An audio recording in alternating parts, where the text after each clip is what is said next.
Good morning, and it is the 26th day of August 2019. It's a Monday. This is the Money Charts channel.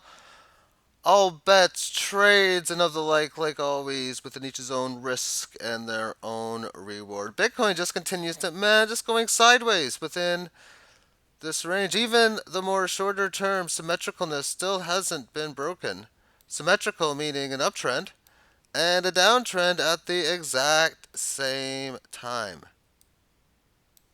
Okay, let's move on. And we'll do Perlin to start. On the single day time frame, right now it's down, not available.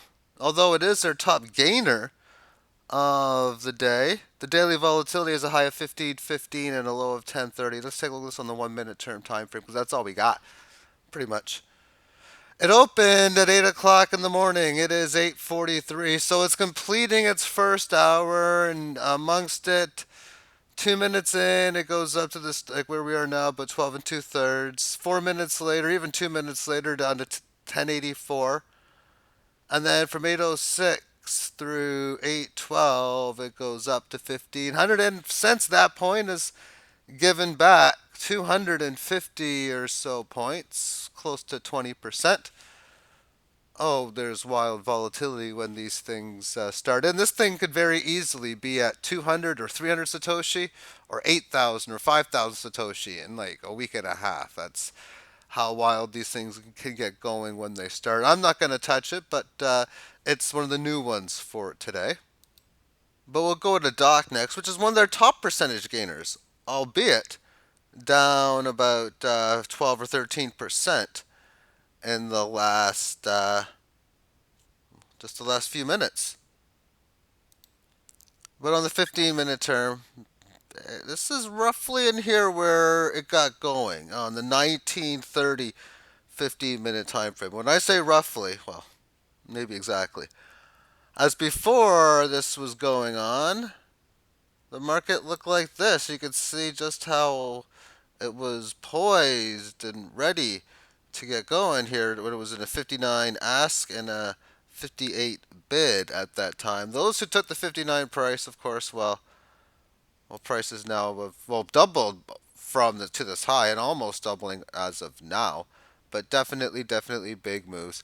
Taking a look at this on the daily term time frame, yet another one of these examples of a major downtrend from its lows to get back a lot of what it lost, but still down at quite a bit. In fact, it's still below the previous level of support in here, which is we can see 191, and even for that matter, this low here didn't get up to, which was the May low of this year. But still, nonetheless, it managed to get back what it lost. Well, where are we talking from? We're talking from like 122. So I guess one of the fairest ways of doing it is from maybe in here, July the 11th, where word did break out from basically 51. So that would be August the 8th. So we're talking what it lost in a month, it got back in 3 days. And what it lost in like several weeks, it got back just today. When we count from like, say, here, which is like August the 4th, it's really here again. Still, that's what these markets do. When they're ready to go, they can just have phenomenal moves. Now that it's had this move, it's either going to be a real one or it's going to be a fake one. And we've seen all the fake ones occur in here. And so on almost all of these coin charts. This was a fake one here. Another one rally attempt from this move here, trying to get her going again. Obviously not. It established this level of support in which it broke down. And then later, of course, resisted it. So here, are we going to do the same thing? Maybe. But if not, that means it needs to continue going up fast, which could be one of the ways it happens, or at least on consolidation levels to successfully do so.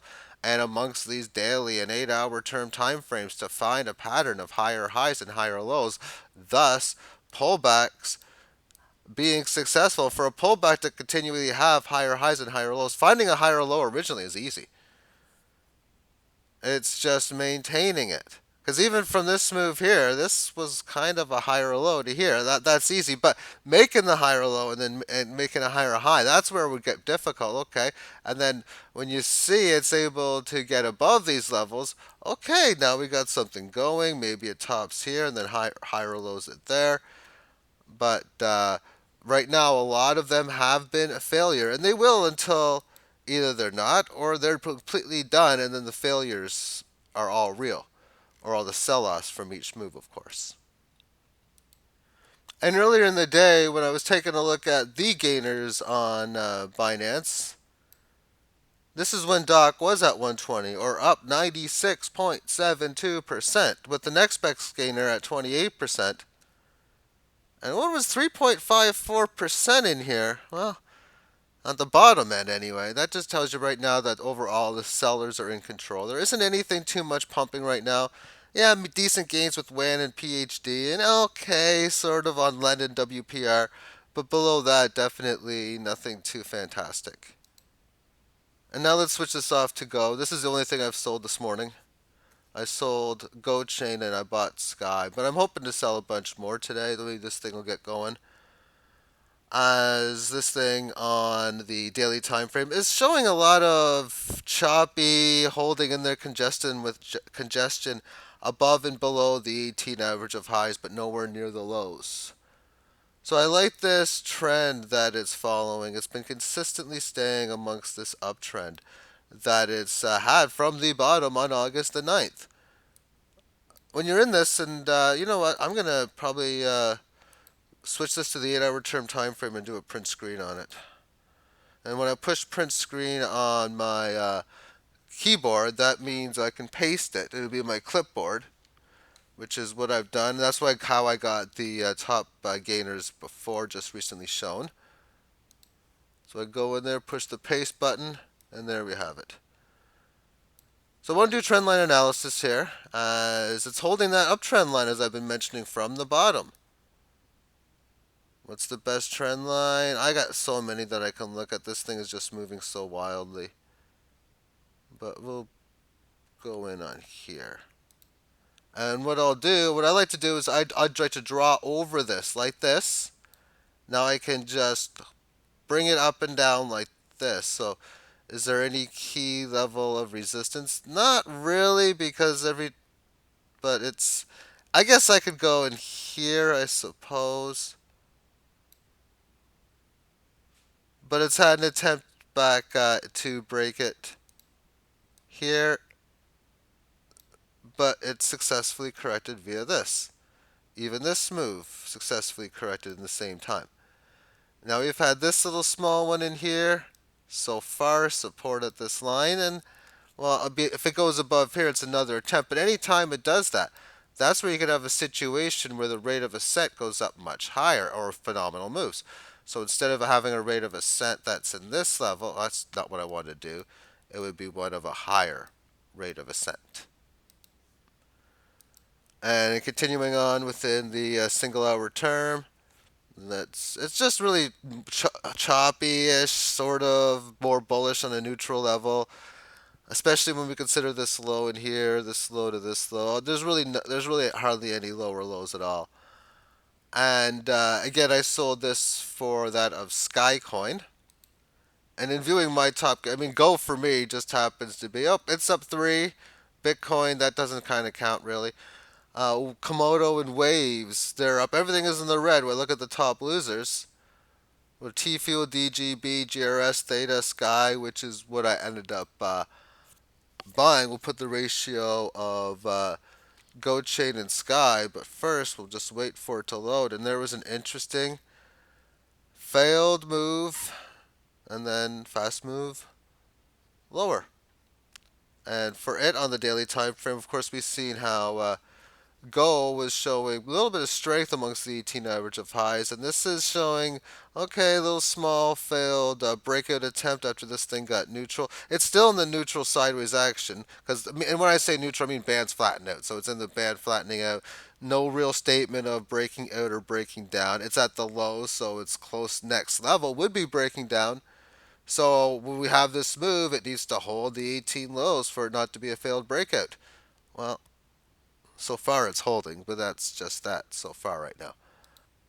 And the ratio for Sky and Go, right in this little level here, which is, as we can see it on the daily chart anyway, just even this choppy action here, 64 up to 78, down to 65, up to 78, all this. Am I taking advantage of this? Yeah, because I'm going to get as much of these moves as I can. It meant up here I was buying a lot of Go, selling Sky. Now it's been the opposite. Now I've been doing a lot of selling of the Go and accumulating that of the Sky, and I'll just keep doing it until I can't. And one of the key things I want to talk about is Binance. Is the we're getting very close to the date in which U.S. customers are no longer to trade. I don't know what else to say. If I was in that spot, I would be looking at the coins that I have. Where can I trade? I look at the markets on Bittrex, and when I bring this up,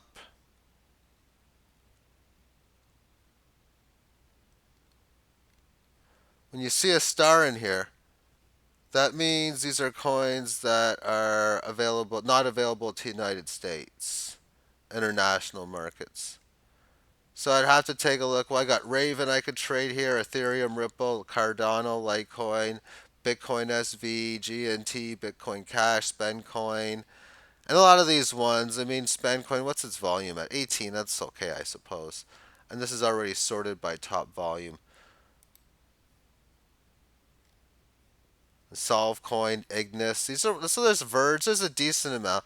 Then you got Huobi and coins like that. Especially because I know that's the only other exchange that I know of that trades Theta.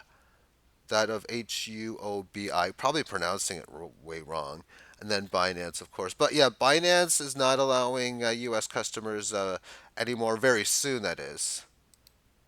And I've heard through the grapevine that they're going to be opening up one very soon that would allow it because I guess maybe the margin stuff or they don't have a tether market or I don't know what they're going to have on it that will allow it so that Americans will be able to come in. So I'm confident that that's all going to end up working out as it is. And we'll finish this off with Yuan Chain, something I've been talking about a little bit. I've never ever bought this coin ever. As far as I know, I never. Maybe I might have got into it once or a bit back in here. If I did, I definitely don't remember. It's been around. I haven't bought it in as far as I can remember anyway. And I might have easily day traded this at one point for a little bit of a move, but I hardly even do that. As far as this is concerned, so far it's holding into the rally. Because when these things go, they can go like so crazy. And this one was one of them. You have this not much going on here into here, establishing the resistance. Big move, short-term correction. Big move, short-term correction. And even a little bit of correcting as it's grinding its way up. Really big move. And now we have what looks like the intermediate term correction. It hits the 18 lows. It pierces below, but so many times I've said it's not a big deal if it does. We're just going to fill some of this empty space or make a higher low from this low. Okay, well, there we are. Highs and lows are known after the fact. This is after the fact, this high is after the fact, and this low is now after the fact. This high is not. It might be, but this was one of the, oh, this might be the high. Yeah, it corrected successfully. No, it's not. On other time frames, and at one of the sub highs, sure. And within that sub high, what has the market done? Well, it's gotten above it in here and is consolidating within this general area here. So far, so good. And now that we've had this key high, this key low, and this is for any market when I do this, if this thing is able to break out from continue on, we'd be looking now for it to have a retest of it. And if it breaks it, then this thing could, who knows how big this thing could go because of the statement of what this market is doing.